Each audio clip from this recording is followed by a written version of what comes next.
Good evening. My name is Mary, and welcome to day number 24 of the Bedtime Bible Stories. The title is called Jacob Leaves for Home. Jacob stayed a long time in the land of Haran, much longer than he had expected to stay. And in that land, Jacob became rich. As wages for his work with Laban, Jacob took a share of the sheep, oxen, and camels. And since Jacob was very wise and careful in his work, his share grew larger until Jacob owned a great flock. At least after 20 years, Jacob decided to go back to the land of Canaan, to his father Isaac, who was still living, though now very old and feeble. Jacob did not tell his uncle Laban that he was going away.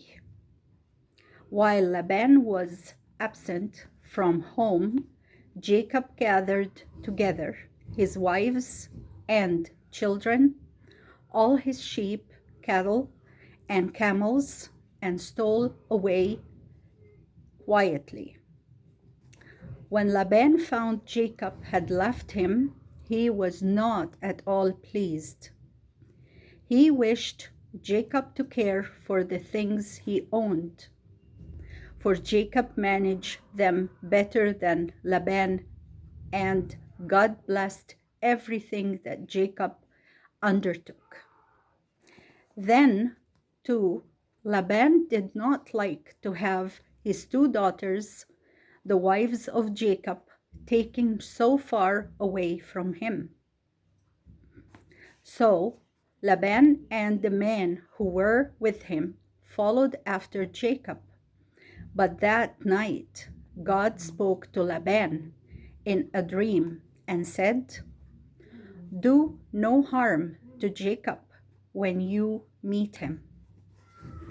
Therefore, when Laban came to where Jacob was on Mount Gilead, he spoke kindly to Jacob.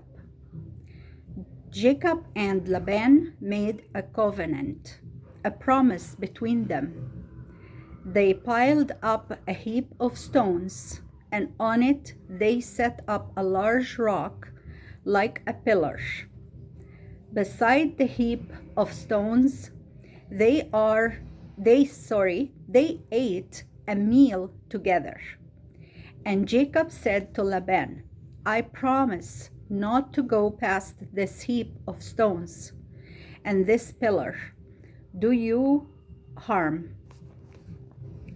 The God of your grandfather Nahor and the God of my grandfather Abraham be the judge between us."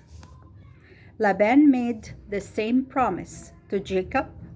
Then he kissed his daughters and all of Jacob's children and bade them goodbye.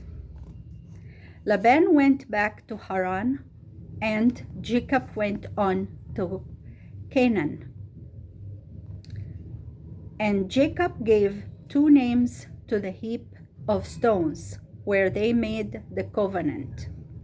One name was Gilead, a word that means the heap of witnesses. The other was Mizpah, which means watch over.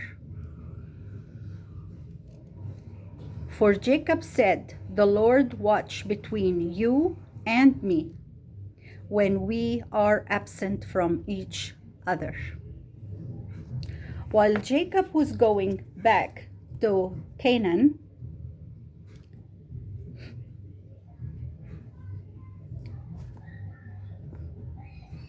he heard news that filled him with fear.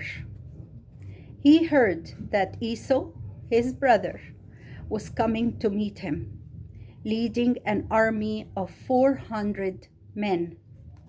He knew how angry Esau had been long before and how he had threatened to kill him. Jacob feared that Esau would now come upon him and kill not only himself, but his wives and children. If Jacob had acted rightly toward his brother, he need not have feared Esau's coming, but he knew he had wronged Esau, and he was terribly afraid to meet him. That night, Jacob divided his company into 2 parts, so that if one part were taken, the other part might escape. And he sent before him as a present to his brother a great number of oxen, cows, sheep, goats, camels, and asses, hoping that his brother might be kind toward him. Then Jacob prayed earnestly to the Lord God to help him. After that, he sent all his family across a brook that was in his path, called the brook Jabbok, while he stayed alone on the other side of the brook to pray again. And that was the word of the Lord. Now we come to our discussion questions. I will read it to you. The first one says, why did Jacob decide to go home? Number 2, many years had gone by. Had Jacob changed? Number 3, do you think Jacob and Laban trusted each other? Why or why not? Number 4, why was Jacob still afraid of his brother? So I leave you with that. May God bless you, and we'll meet again in the next chapter. Bye for now.